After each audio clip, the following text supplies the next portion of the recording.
pretty devastating. I wake up and I feel like I'm in like a waking nightmare almost. He wouldn't do this to me. He wouldn't put us through this. I know something must be terribly wrong. That was the girlfriend and also the mother of missing person Alex Enslen. They've been wondering where he is for over a month and a half at this point. On a day that many people were out celebrating, so was Alex. But in the early morning hours of January 31st, he disappeared. Now, there's a lot of things in this story that you're going to say, John, we've heard of cases like this before. We're very concerned about some particular outcomes. I'm with you on that. But there's also a couple of very unique things going on with this case, some really interesting and tough questions that I don't have answers for, and law enforcement hasn't come out publicly with anything to address this yet. We're going to go over all that and more. Right now, it's time to turn on the searchlight for Alex Enslen.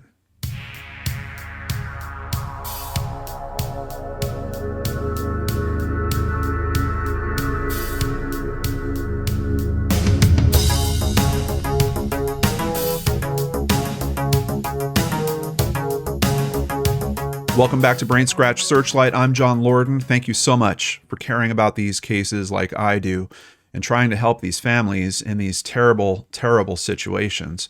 So during the intro, I mentioned a lot of people were out celebrating on this day. What day was it? What happened at the end of January? Well, if you're a fan of the NFL, you might remember the AFC Conference Championship that happened between the Bengals and the Chiefs.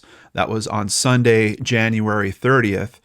Alex was at his apartment watching, and he and a friend of his that's living with him during this time decide that they want to go out to a bar and kind of keep the party rolling into Sunday night. So that's where, unfortunately, we lose track of him. We'll go ahead and get into all the details there, but let's start with a tweet from Westchester Township. Where were you when the Bengals defeated the Chiefs for the AFC Championship? Alexander Enslen disappeared that night. Help police locate him. And that's what we're hoping that you guys are going to help us do as well as we raise exposure to this case. And hopefully you share this video with friends and family that you might have in the Ohio area. Let's start at NamUs to get the basics of this case. Alexander John Enslen, a male, white Caucasian, date of last contact. We're talking early morning hours. I think the time of last contact is somewhere around 1 a.m. on January 31st, 2022. Missing from Westchester Township, Ohio, at the age of 31. He currently is still 31 years old, and he stands at 5 feet 11 inches tall, weighs around 155 pounds. For the circumstances, they say missing person was last seen on January 31st, 2022 at approximately 1 a.m. in the area of 8215 Highland Point Drive, Westchester, Ohio. We'll get to a map and look at these locations. This one is a little interesting because some of the stories we're hearing are that he headed towards a Walmart. As a matter of fact, some of the news coverage makes it sound like they have footage of him at the Walmart. I'm not necessarily sure that that's true. This address, I think, coincides with one of the places where he's last seen on camera. But we'll get into all those details. Hair color, brown. Eye color, brown. Really no other physical description stuff in here. Distinctive physical features. We have no mentions of any piercings, tattoos, anything of that nature. As a matter of fact, they don't even have a clothing description here. Thankfully, we're going to get a very good clothing description. There's footage of him from that night, which we'll review as we go forward here as well. But where is this taking place? Let's stop at Wikipedia to learn a little bit about Westchester Township in Butler County, Ohio.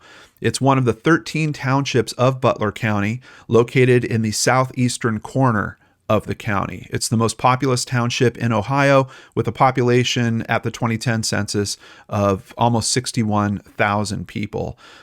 So in Butler County, you can see here, it is the southeasternmost township in that county. But as it comes to the state, it's actually a southwestern portion of the state of Ohio.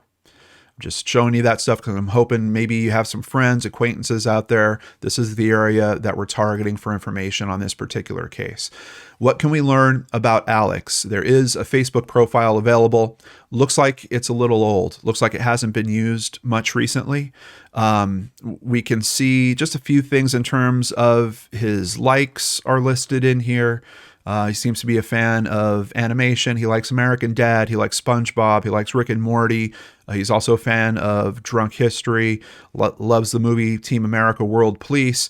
He's got several musical artists here as well. And one thing that's very clear, especially if you take a look at his photos and just the banner page that's up here, music, a very big part of his life. And based on the photos that I'm seeing, I've also seen some videos of him performing. He is a lefty. At least that's how he plays his guitar. You can see him sitting here playing guitar left-handed as well. Many photos of him at different performances on different stages. And there's even a YouTube channel that features some of his music. Once again, it's a little bit older. The stuff that I'm seeing, at least in terms of this social media, is kind of like in the 6 to 8 year range.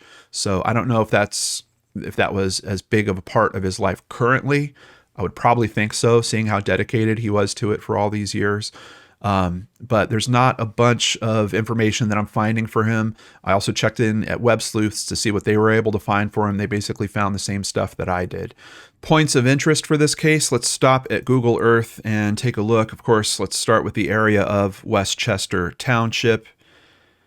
And here we go. We've got several points highlighted here. The first is where he was last seen. That would be a bar called Old Village Tavern. Let's go ahead and zoom in on that. And we'll go ahead and kick over to one of the articles so we can get some more detail on it. This is the bar. What happens there? Where does he go from there? We do have some other information we'll be tracing, but let's continue over at WLWT.com. Westchester Township PD says they're searching for Alexander Enslen, who was last seen on Monday around 1:30 a.m. near the Walmart on Cincinnati-Dayton Road. Officials say Enslen was last seen wearing a brown leather jacket, light-colored jeans, and brown boots. Thankfully, we get a much better description here of his clothing. A few of the photos that are rolling right under me, I think they're showing that same jacket. And one of the photos in particular is actually from that night, but we'll go ahead and show it again on screen as we progress through things here. Over at journal-news.com from February 3rd, 2022, Westchester police searched this week for Alexander Enslen, hoping to turn up some answers leading to his whereabouts. They found nothing. Enslen had been to Old Village Tavern at the corner of Cincinnati-Dayton and Fountain Boulevard and left on foot. Police searched the wooded area surrounding the tavern and Walmart with police dogs and aircraft, but nothing was found. That's another thing that's kind of challenging about this area. If we go back to our view of Westchester Township, you're going to see we do have some, pretty populated area, but there are certainly some runs of wooded areas, and they're kind of, there's one that actually grabs my attention right off the bat, especially because it's close to one of the points of interest. But what they're talking about is kind of these woods back here. You got railroad tracks back here as well. So, of course, thinking of someone that, might have been drinking alcohol, maybe took on a little too much, them walking behind. This is the Walmart here. Right behind there is a set of railroad tracks. There's a highway that's also nearby. Of course, we're very concerned about that stuff. I know a lot of you out there are probably thinking of, hey, John, this sounds like a smiley face case. I'm sure you've seen my coverage on that before. I don't subscribe to that theory per se, but we know that there are real risks when it comes to young men drinking and then separating from their group, particularly around water sources. Now, interestingly, we don't have very significant water sources here. You can see there's a couple ponds that come up. There's a man-made lake around this apartment complex, and to interesting note, this is where he actually lives. So this water source in particular, I'd be extremely concerned with. The ponds, I don't know. We're talking about the end of January. Temperatures out there could be a factor as well. So a pond could actually turn into a very dangerous situation. I would just think that law enforcement has probably searched these smaller water sources that were closer to where he was last seen already.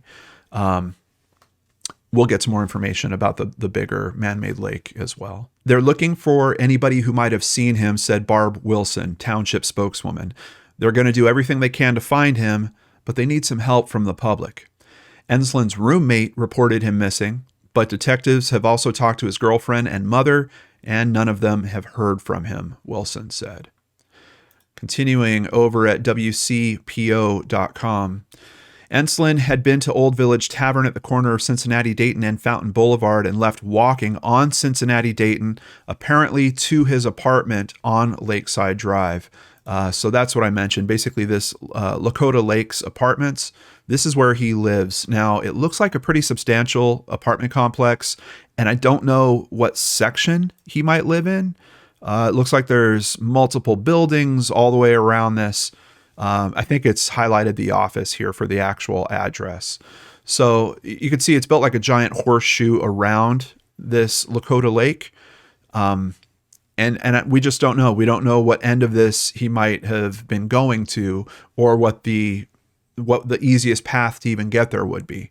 What we do know is that last location that NamUs gave us is over here, and the Walmart that some of the descriptions are saying he was headed to is over here. So kind of strange. We got the bar right up here, NamUs's last known location. Some of the articles mentioning Walmart, but this is where they thought he was headed to, most likely headed to his home, where his roommate seemingly went back to. They kick on some pretty serious search efforts very quickly. Hamilton County Sheriff's Office helicopter teams assisted Westchester police detectives in the ongoing search for Enslen. They flew over areas along Cincinnati, Dayton, and Interstate 75.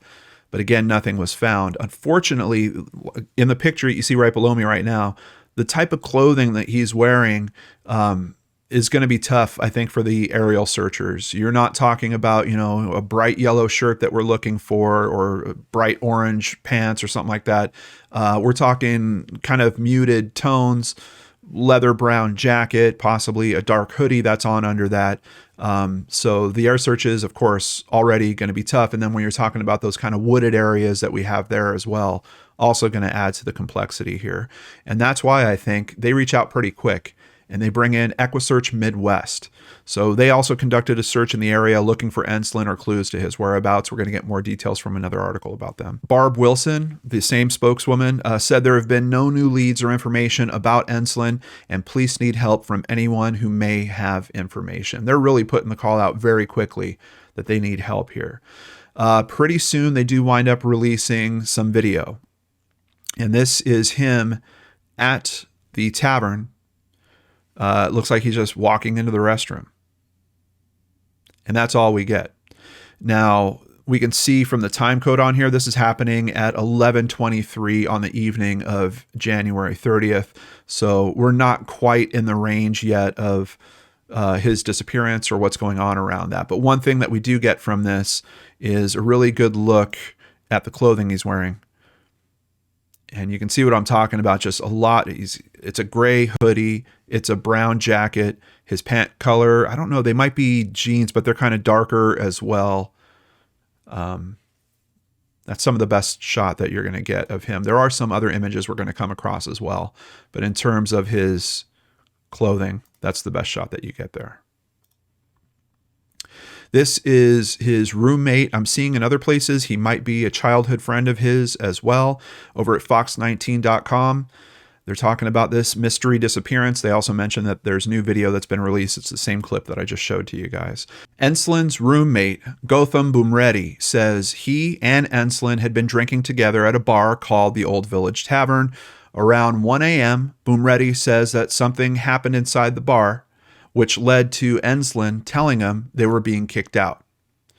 Now, what's interesting there is Boomreddy is saying that Enslen is telling him that they were being kicked out.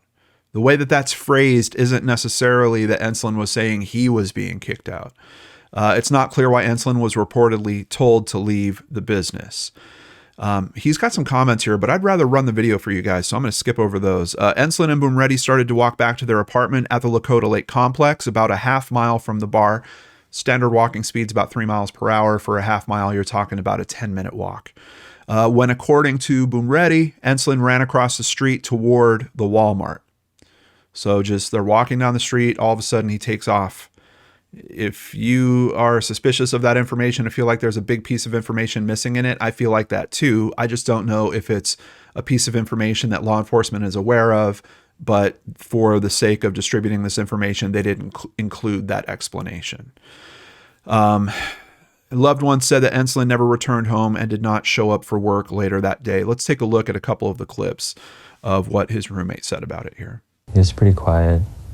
Didn't seem super stressed or anything. I thought, he'd call us and we'd go pick him up, or he was probably going to a friend's place. I sort of wish they would have just released that whole interview. There's kind of an interesting turn that happens with this.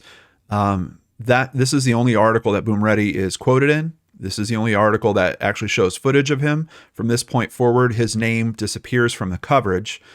Does that mean that there might be something in terms of the investigation that's being considered around him? Not necessarily, but possibly. We've kind of seen that go both ways with other cases that we've looked at here on the channel. It does seem strange that we've just got this story that doesn't seem to make a lot of sense, right? I mean, hey, we're going to walk home together. All of a sudden in the middle of that walk, one person runs away from the other. Like there has to be something else going on. If it was me and that happened, I was walking with someone and all of a sudden they did something strange like that, like just ran off, didn't give me an explanation, were trying to get away from me for some reason, my brain would be analyzing so hard what happened. I'd be replaying the night through my head. Just, oh, did I say something? Did I do something? What could it be? Like I would at least have ideas about what the trigger was for him running off. So, and like I said, he might have all that information. It might not be coming out here in this particular article. But there's two big kind of mystery components here coming into play. Number one, what was the reason for them getting kicked out of the bar? Because I'm also imagining situations in there. If they're being kicked out because maybe they were in an argument and then they're kicked out of the bar. But we don't know. There could be other things that's going on in the bar. But then they leave together. Is that where an argument starts of some kind? Or there's some reason why he feels threatened and Alex feels like he has to run off? There's two kind of big mystery boxes in terms of this story. There's not a lot of information. We are going to get some additional details, but I'm still scratching my brain trying to figure out those two components. I think those two components are very important to understanding the reason for Alex running off. If you understand the reason for Alex running off, I think that's going to narrow down the possibilities of where he was trying to get to or where he would have gone. For example, if he was threatened by Boomready and didn't feel like, hey, I can't go back to the same home with this guy. He's got a set of keys, so I'm not going to feel safe going to my own home and trying to lock him out. I have to go somewhere else. Then that throws us, in a different direction.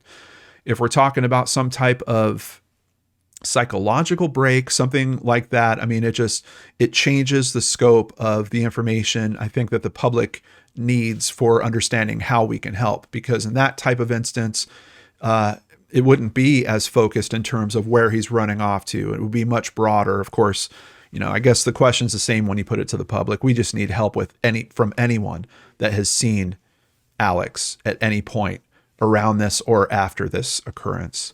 So he never comes home and he doesn't show up for work later that day. There's another very big, important consideration in all this that really throws another big question, and I'm sure gets a lot of people wondering about the roommate. Enslen's girlfriend, Melissa Fox, said they later found Enslen's phone and wallet at his apartment. So we've got two possibilities here. Either his phone and wallet didn't come with him to the bar, which you're talking a bar that's only a half mile from his house. Not a lot of bars in this area. I did a quick search. There's two more, but they're way further north. So if he's someone that goes to a bar regularly, would they know him there? Probably. Could he get away without being carded there? I would think so. If he's the type of person that goes to that bar regularly. But I got to tell you, I mean, even someone my age, if I'm going to a bar, I'm taking my ID with me. Like it's automatic. If I find that I don't have my wallet on me or something, I won't even feel like I'm going to try to go. Like I'm just like, oh man, I don't have my wallet. What's the point? Plus, how are you going to pay for it? Now, that's not to say maybe he grabbed a bunch of cash, stuffed it in his pocket, and he's like, they're not going to card me anyway. Let's go without it. But then not taking your phone on top of that, I just don't know. I mean, yes, you could come up with some reasons. The battery was dead. I left it on the charger, or something along those lines. Seems a little strange. So possibility number one, wallet and phone never left the home, stayed there the entire time. Should be pretty easy for law enforcement to figure out if they can actually get to his phone records, check pings, check GPS information, things like that, and say, yes, we can see his phone actually sat at the same location for this entire period of time. Option two, somehow his phone and wallet get back. Now, there's other possibilities that could happen there that honestly aren't nefarious. It could be that for some reason his roommate was holding on to that stuff. He asked him, here, hold on to these for me. Or when they were leaving the bar, maybe he had those up on the counter or had them on a table they were sitting at, and his roommate grabbed them for him. I've been in situations where I've done something like that for a friend of mine, or had a friend of mine do something like that for me. So there's a lot, but it seems really, really strange to leave a phone, let alone a wallet. But phones, they're so connected to us nowadays. They're such a personal item. There's times I'm walking around my house and I'm patting my pocket to make sure my phone's there, and I'm in my own house. I'm struggling with it a little bit, but more information here from Fox 19. Employees with the Old Village Tavern said they don't have any comment on why Enslen was asked to leave the bar. They called it a minor incident and said they're cooperating with police and have turned over security camera footage. They also stated that they have allowed Enslen's family members to place missing posters in and around the bar. Sounds like they're helping in every way they can, but not talking to the press about why he was kicked out in particular. I'm wondering if that's become a point of interest for the investigation. I would imagine it has to be. I mean, just even looking at it from the outside in, like we are here, looking through the media, I mentioned it's one of the two big questions in this case. What happened in the bar? Because that's motivating what's happening as he's leaving. And within a matter of minutes, keep in mind, that's only a 10-minute walk between those two spots. He doesn't get 5 minutes into that walk before he decides to take off from his friend. It seems like the event in the bar might be related in some way to the emotions that are going on or conversation that's going on as they're leaving. Fox 19 also does an update in particular about EquiSearch coming in to help with this investigation. Alex Enslen, 31, has been missing for more than a month. This was originally posted March 6th. His mother said security cameras showed him near the Cincinnati-Dayton Road Walmart around that time, but Enslen never returned home.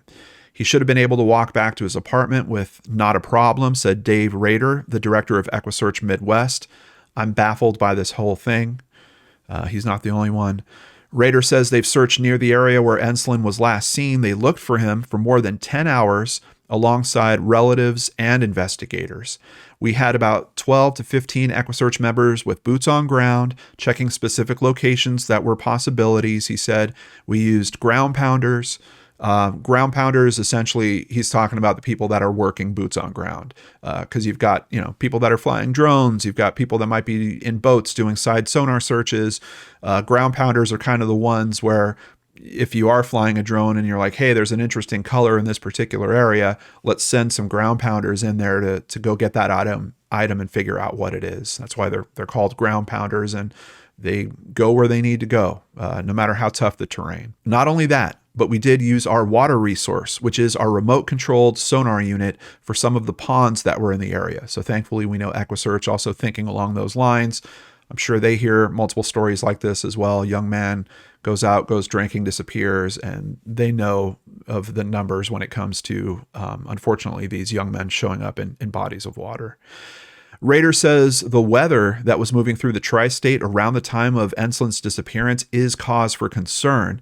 That's when we had the ice storm. The temperatures dropped, he said. Definitely. I certainly remember that myself. And just looking here at some historical information for the temperatures, you can see from January 31st to February 3rd, it kind of warmed up a little bit on February 1st, but then it dropped really quickly. And on top of that, you had winds pick up really severely, as well as some snow get dropped. I don't know if they get snow in particular in that area, but definitely big cause for concern. And the fact that here we are talking about this case this far after the fact, even the police department's being pretty clear that at this point, it doesn't seem like it's a rescue effort. But continuing, another article from Fox 19, thanks to them for all the great coverage on this as well. This from March 9th, 2022. The search for a Westchester man who disappeared under mysterious circumstances resumed Wednesday. Butler County's Task Force 1 searched Lakota Lake.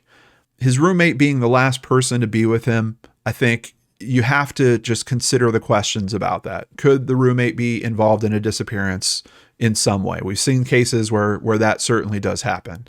What I was concerned about was all the early search efforts that I was hearing about were really focused on last known location, which of course they should be, but it's really not that far from the last known location if it's either this point at Highland Point Drive or if it's the actual Walmart.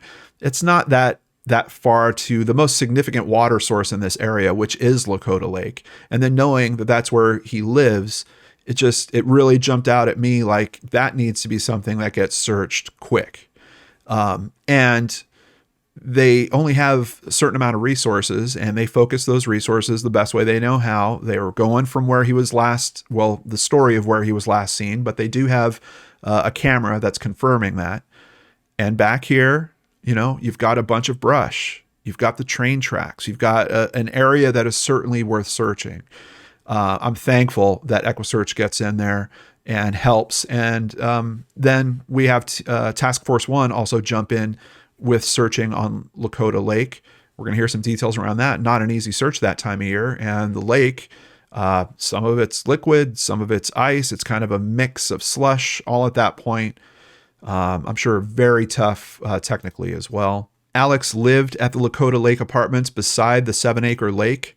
Jennifer, his mother, says the lake is one of the places she feared he could have fallen in.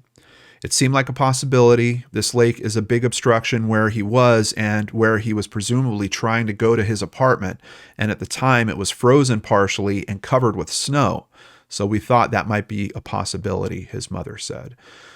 So it sounds to me like there's a chance, and this is just based on what his mom's saying, but he might live in the apartments over on this side. Because if we know he's walking somewhere around the street, and it seems like they kind of walked behind some stores at some point, we'll get to all those details. But if he is coming down this street here, coming into the apartment complex, and they're worried that he would have walked across the lake to get to his apartments, I have to assume his apartments are somewhere over here on the left side of the horseshoe. His mother, Jennifer, says not a day has gone by that she hasn't thought of her son and hopes he's somewhere that he can hear her message. We love you. We miss you. We're really trying to find you. We'll keep looking. I don't think we'll ever stop looking, she said. Over at WLWT, we have another interview that's been done with Jennifer, or Jenny, as they're calling her here. So let's see what she's hearing about the investigation and kind of a timeline they're trying to put together of the events. Jenny Enslen is not giving up hope. I keep praying for some answers and praying for a miracle, she said. This is out of character for him. I can't think of a reason he would leave and not call. He's never done that before. I've looked for him myself. I have very good friends that will just come walk with me. We've walked railroad tracks and woods, and I just keep looking and praying. She said that from what she's been told, Alex and a childhood friend who is temporarily staying with him. So once again, I think this is boom ready, but now his name has disappeared from the coverage from here going forward. They watched the game at her son's Lakota Lake apartment in Westchester. After the second game, they took an Uber to Old Village Tavern. I'm kind of interested in them taking an Uber. for only half mile, 10-minute walk, but we are talking about the possibility. I don't know if it was raining that day in particular. It's the end of January. It's cold. But I do think it's an important kind of character consideration as well. Just someone that would, call for an Uber for a half-mile ride to the local bar instead of just walking it out, grabbing an umbrella or something like that. And it might be important with another consideration coming up. The two men left the bar around 1 a.m. and decided to walk the half-mile or so trek home. Once in front of Waffle House on Cincinnati-Dayton Road, Jenny Enslen said that her son crossed the street. Why? I don't know, she said. That bothers me that she doesn't at least know the reasoning for what happened, why he left his friend at that point. That's got me concerned. Jenny Enslen said security cameras from nearby businesses showed her son walking down Ridgetop Drive. The last shot of him was behind Domino's, she said. It's like he vanished from there. She said she's not sure why, but Alex left his phone and wallet at home when he and his buddy went to the bar. So she's certainly under the pretense that those items were left before they went to the bar, that they were left back at the apartment. Thankfully, hopefully trying to shed some light on this case, Westchester Police do a conference. They provide an update. They do a press conference. His mother's there standing with them, and they start opening up about the investigation and some additional details. They release some additional photos, a map. So we're going to go over all that right now. I don't believe this is a rescue mission, said Lieutenant Dave Tiven with Westchester Police. We're looking at a recovery. So he seems pretty convinced that we're looking at a situation where the worst has happened. He was at the bar, got into a confrontation at the bar, and he was asked to leave. So this is a pretty interesting detail. Got into a confrontation with who? And just once again, I'm just wondering, is this, he got into a confrontation with someone else that was in the bar? Did he get into a confrontation with his friend? What was there? Were they arguing in the bar and they were asked to leave? Once outside, he left with a friend of his. They walked around the area. At one point in time, for an unknown reason, Alex took off running, Tiven said. So there's another interesting point. His mom doesn't know the reason why he went running off. So it sounds like we're not getting a clear explanation from Boom Ready, or Boom Ready doesn't understand himself. It is just truly some type of randomized act that is beyond comprehension for some reason. But here, we're also hearing the lieutenant with the Westchester Police say the same thing. He doesn't know. He doesn't know what the motivation for Alex taking off running is. He does give us some additional detail. Enslen was last seen on camera behind the Domino's Pizza at 1:04 a.m. The only time we really have him running is from when he's running out by the Waffle House. He's running away from his friend. The friend actually falls down and can't keep up with him. When he looks up, he's starting to circle around the building, and he lost sight of him and he couldn't find him, Tiven said. After he crosses the road, we're catching him on video walking, and he's just walking. Doesn't really seem like he's walking with a purpose, but he's walking behind the businesses. So it sounds like based on the video they have, they can confirm there is some point where he's running from the Waffle House, takes off across the street, but as soon as he kind of loses that friend of his, all of a sudden he just kicks down to a regular walk. There are some pictures of the footage, and there's also this map which shows the direction and really raises some interesting questions in itself, because we see his direction. They leave the bar coming from the north of the map here. You can see they're not walking out on the street, and probably with good reason. I did check it from Google Earth, and I don't think there's a sidewalk on this side of the street. There is a sidewalk on this side of the street, but it starts like right about the place where he crosses. Actually, according to their map, he goes just a little bit further south. But anyway, they're walking behind these businesses. They're kind of coming through. I don't know if this is a residential or an apartment complex. They cut across a field, cut through the back of another complex. And then at the Waffle House, for some reason, this is where the run happens. He takes off. He runs across the street, runs away, loses his friend, and then kind of cuts back. And at this point, somewhere in here just starts walking. and they get a shot of him from the Domino's camera. That's the last section or segment that they have where he's walking. And this is it. Head down. Doesn't look like he's necessarily, at least in this one micro slice of a second, doesn't look like he's worried about someone running up behind him or where his friend might be or someone out looking to get him. He's got his hood on. He's looking pretty much at the ground, and it's just a normal walk, hands in pocket. Keeping in mind, no wallet, no cell phone. Where's he going? Does he have his keys? I don't know. There's so many different questions here, but this is the information that's coming with this press release. Let's get back to the quotes. We're getting close to exhausting the number of resources we have to search our area. We can't rule out the fact that maybe he was transported out of our area, which is why I brought up no cell phone. Like, at least if you had your cell phone, yeah, you could get another Uber, right? You've got your credit card information stored in that app probably. But no cell phone, no wallet. Maybe he has some cash on him. Is he hitchhiking? Like, how would he get out of this area? He doesn't have a phone. How's he going to call someone for a ride? If he's going to call anyone, don't you think he would have called his girlfriend? She lives kind of nearby. Well, not super close, but certainly within driving distance. She could have been there within 15 minutes. I don't know.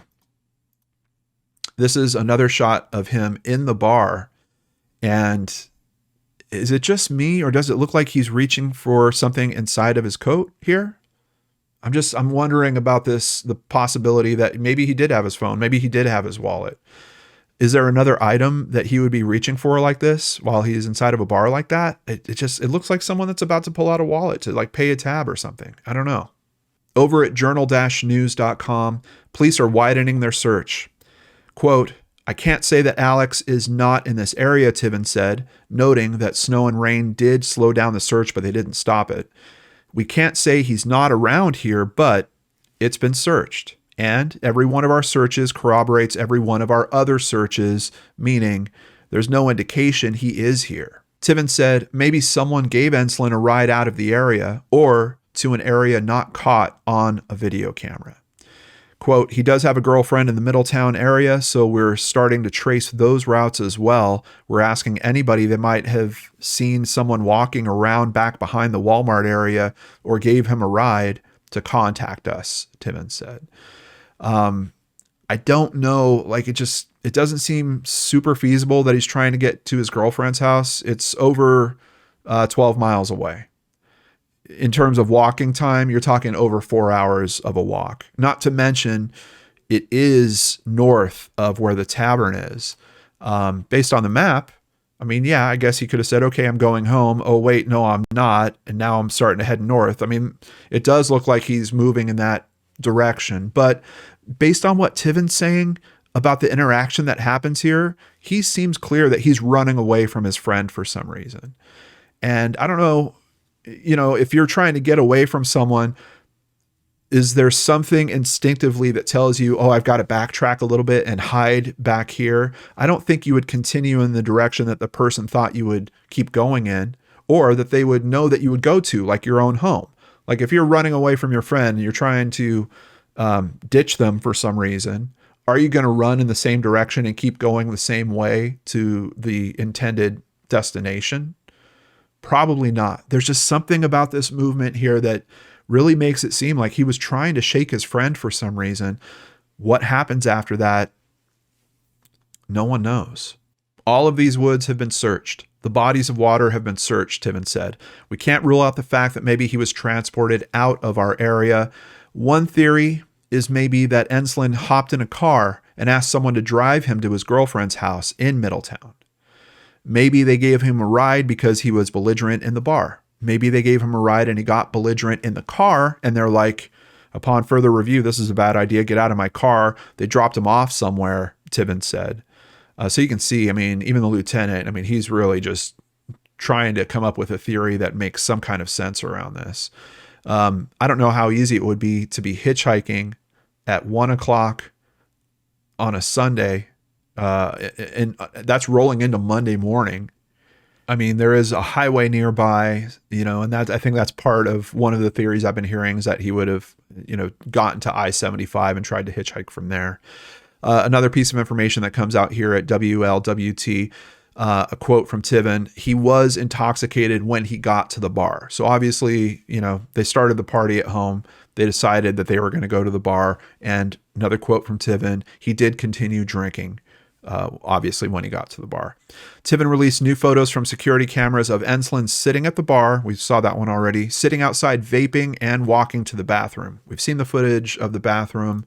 Here's the one of him sitting outside vaping. And I got to tell you, when I saw this one, the first thing I thought of was, is he using a phone?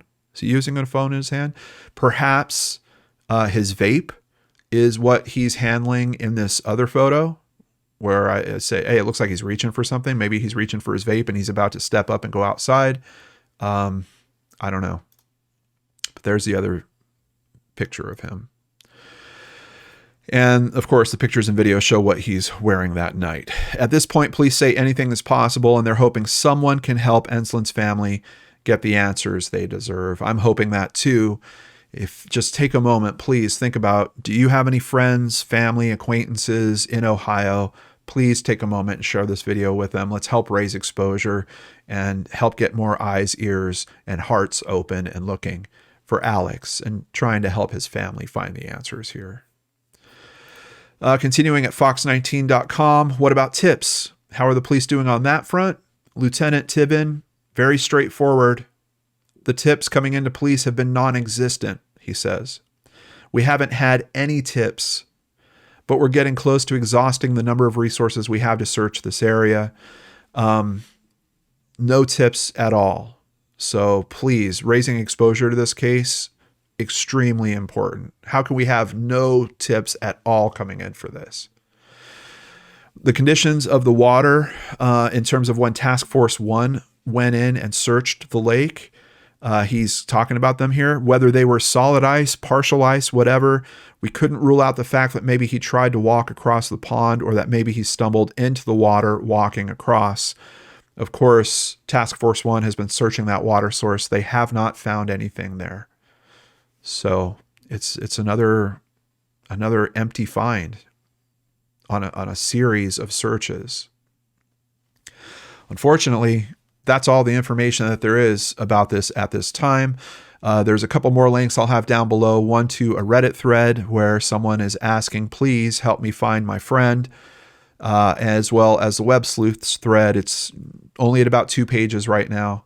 You've got Reddit, you've got Web Sleuths, and you've got the thread here. You can jump in the comments down below, talk about this with other brain scratchers right now.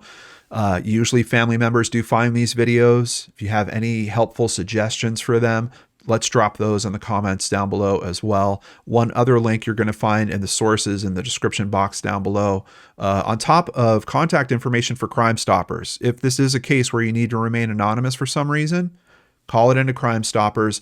The Westchester Township Police Department also has an online form that you can kick in an anonymous tip. I'll have all that stuff in the links down below. But one last thing is a link to his YouTube page. And here he's doing a cover of a song that I really like a lot called Black Balloon by the Goo Goo Dolls. And I just want to run this for a little bit while we kind of wrap up the video. Baby's black balloon makes her fly. You almost fell into that hole in your life. You're not thinking about tomorrow, 'cause you were the same as me, but on your knees. What happened to Alex Enslen? Is there more to that disagreement on the walk home? Should we be more concerned with water in the area, or this theory that the lieutenant's putting out about some unknown ride, someone picking him up, taking him somewhere else? Those are the 3 main considerations I have at this point, but what about you? Let's talk about those in the comments down below as well. And for Alex's family, we're really sorry that you're facing this. We do have a link in the description box down below for what to do if you have a missing loved one. There might be some ideas there to help you guys. And of course, you can always reach out to me, john@lordenarts.com. what you became to me.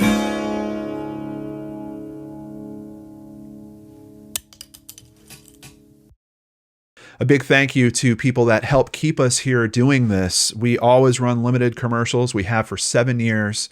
That's not going to change anytime soon, but we can't do that without support. A big thank you to new patrons, Tabby Bookaholic, thank you so much, as well as Rose Conmatz Watson. Thank you for joining on Patreon.